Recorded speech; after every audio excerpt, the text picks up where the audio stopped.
and as you can see, it was a devastating disaster. It was a 4-alarm fire which completely destroyed the synagogue. Let's take a closer look and learn more about this catastrophe. Tell us the situation here. Okay, we had a fire in the synagogue. Some communication, the fire had spread to the high-rise adjacent to it, and it was a 4th alarm.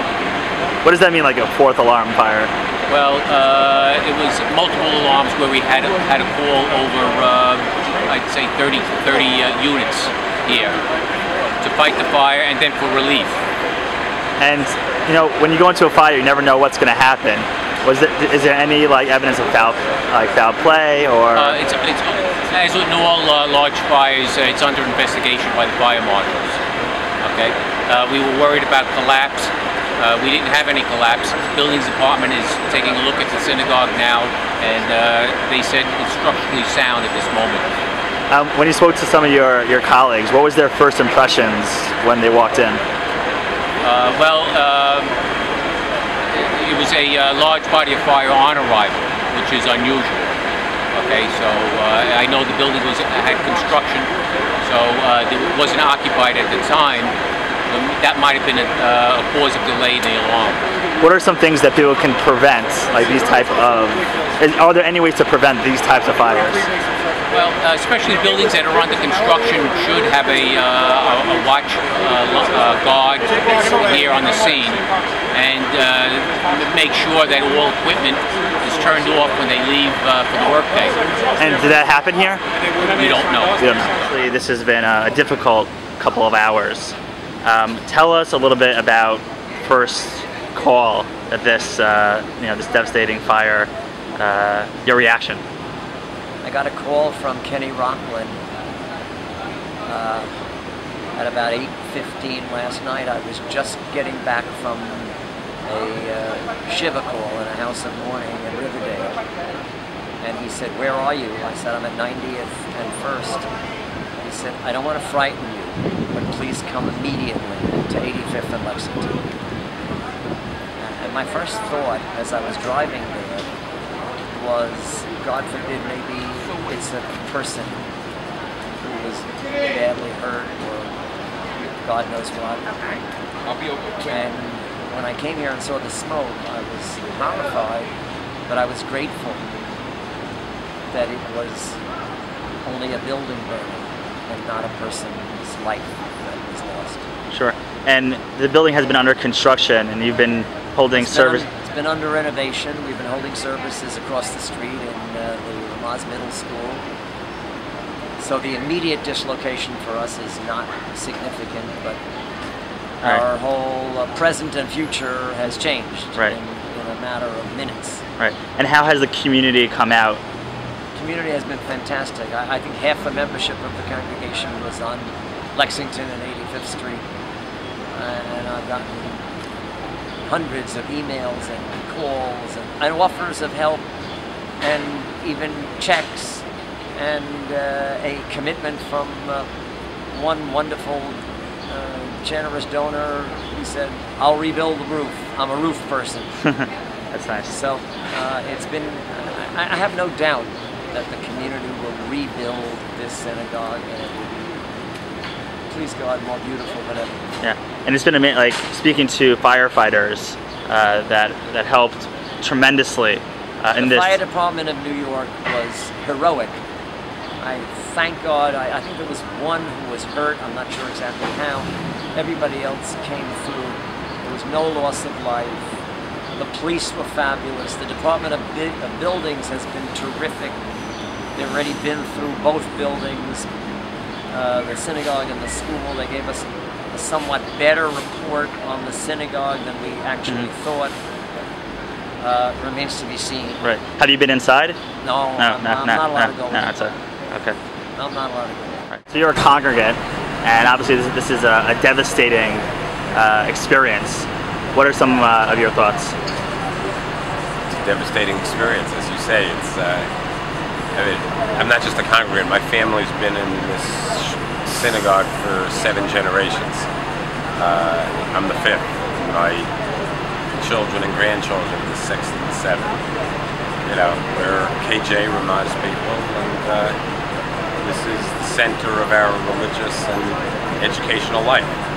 It took quite a blow. And how did you hear about the fire? Still standing, but yeah, it's quite a blow. And how did you hear about the fire? Somebody called me and said they just got the call. They were on their way up to see it. I actually live in Westchester. Then it was all over the news. So what are your thoughts? Terrible. It's an accident. Who knows? I don't know. You never know. We don't have any confirmed proof of what happened, except you know the fire started on top. Negligence has to be something of that nature. Some negligence by the workers, left probably, like my friend says, a cigarette somewhere. 5 o'clock when they left, 8:30 started.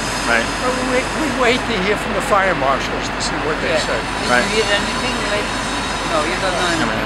Yeah. And how did you hear about it? I was coming by here last night. I saw it. Yeah. And what was your first impressions when you saw the fire? I heard Well, on at that the radio. point, they had the flames were out, but there were trucks all over. A lot of fire. Yeah. Be a short service of songs, and I'll say a few words. I hope that you will join with us. First, Cantor Mayor Davis will chant the 23rd Psalm in Hebrew. Mizmor ledovni Adonai ro'i lasmo Binos deshe yarebitzeini Amei minuchos Song of Ascents. I lift up my eyes up to the hills. From where will my help come? My help comes from the Lord, maker of heaven and earth. He will not let your foot stumble. He who guards you does not slumber. See, the guardian of Israel neither slumbers nor sleeps. The Lord is your guardian. The Lord is your shade at your right hand.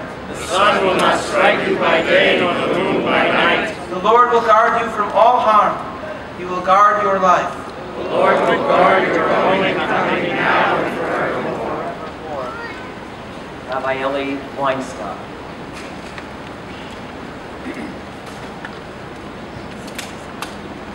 Shir Hamalos LeDavid, Samachti B'Yomim Li Beis Adonai Nelech.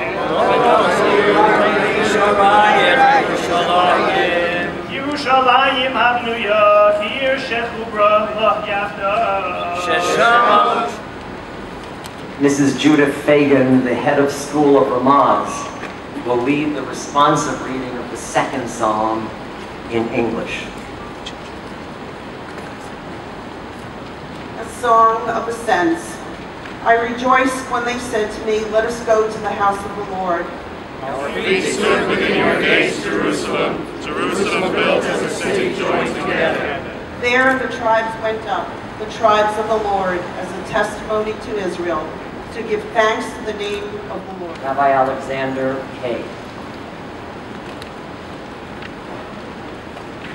Shir Hamalos LeDavid, Lulei Adonai Shehaya Lanu Yomarna Yisrael. Lulei Adonai Shehaya Lanu Yomarna Azai Hayim Belounu Bacharos Apam Banu. Azai Hayim Finally, Gila Platetic, our congregational scholar. A song of ascents of David. Had the Lord not been at our side, let Israel say it. Had the Lord not been at our side, when men rose up against us, they would have swallowed us alive when their anger raged against us. The waters would have engulfed us, the tide would have swept over us, Blessed be the Lord, who did not leave us as prey for their teeth. You escaped like a bird from the fowler's trap, the trapper of broken escape. Our help is in the name of the Lord, maker of heaven and earth. That last song in a certain sense, says it all. We stand here in the presence of miracles. Those of us who were here last night know what was raging just behind me. The flames leaping toward the sky, the black smoke billowing toward the heavens. It looked like the end of the synagogue, and who could possibly guess where it might spread? But we do live at a time of miracles. Miracles from God and miracles from God's servants here on earth. In particular, the heroic action of the fire department of New York.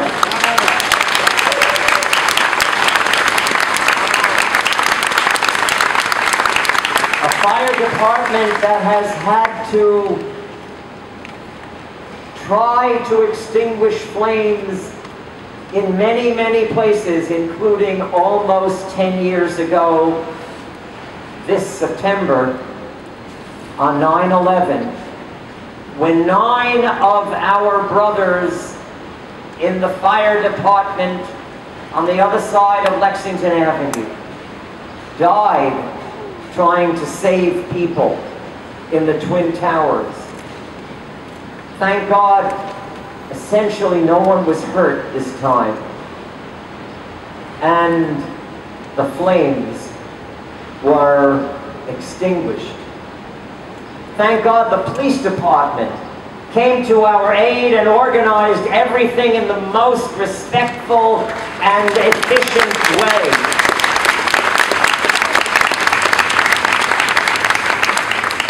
And thank God the Department of Buildings, which takes a lot of flack. Everyone has problems with the Department of Buildings. But they were here this morning to go through the synagogue and the Ramaz lower school and give us an initial report that was somewhat more favorable than what we thought the report would be last night. Let me say that last night was a disaster, but it wasn't a tragedy. A tragedy is when people's lives are lost, because lives can never be replaced. A calamity, a disaster, is when bricks and mortar are lost. But bricks and mortar can be replaced, and buildings can be rebuilt, and schools can be reopened. And that's what we're thinking about today, even as we thought about it last night. Now, it is our turn to follow the lead of the fire department and the police department and the Department of Buildings. We have a choice. We can be depressed or we can be determined. We can be resigned or we can be builders, resolute. The Talmud says that on the day the temple was destroyed, the Redeemer was born, which means that out of the disaster and the calamity and the ashes of destruction can come the seeds for reconstruction if we are determined to grow those seeds. So today we come together, yes, to mourn the calamity. Yes, to praise the first responders. And most important of all, yes, together with the people of New York, including everybody, including our non-Jewish and Jewish brothers and sisters, we come together determined to rebuild, to reinvigorate, and to recreate what we had and what we will, please God, have again. Truly a devastating fire which has impacted the New York Jewish community.